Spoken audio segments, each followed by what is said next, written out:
భారతమాత యొక్క సేవలో భారతమాత భజన పరివార్ ఇందూరు శాఖ ఆధ్వర్యంలో కంటేశ్వర ప్రఖండలో 18 భజన మండళ్ళు, గోలన్మాన్ భజన మండల్లో మరి 28 భజన మండలి ఈరోజు సమ్మేళనంలో పాల్గొని కార్యక్రమానికి ఆహుతులు కూడా విచ్చేసి కార్యక్రమాన్ని చాలా దిగ్విజయంగా పూర్తి చేస్తున్నారు.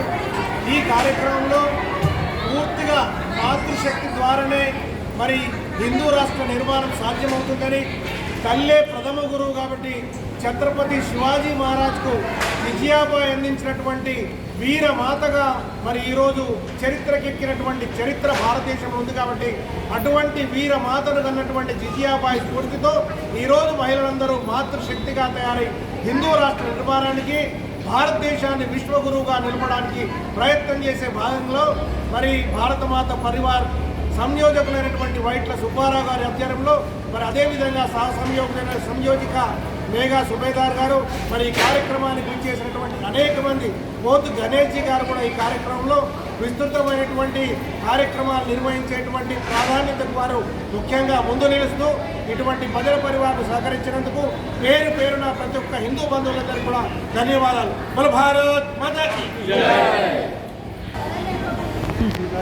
భారత భజన పరివార్ మండలి తరఫున ఈరోజు శివాజీనగర్ ముందూరు కాపు కళ్యాణ మండపంలో నిర్వహించిన కార్యక్రమానికి 28 భజన మండలి వచ్చేసి ఎంతో విజయవంతంగా నిర్వహించారు. ఈ కార్యక్రమానికి ముఖ్య అతిథిగా మన ఇందూరు జిల్లా అర్బన్ ఎమ్మెల్యే ధన్పాల్ సూర్యనారాయణ గారు విచ్చేసేసి కార్యక్రమాన్ని భజన మండలిలో ప్రసంగం చేస్తూ అందరినీ అభినందించి, అందరినీ ఉత్సాహపరిచి చాలాసేపు వారి కార్యక్రమంలో ఉండి ఆనందించి వెళ్ళారు. వారికి మరీ ధన్యవాదాలు.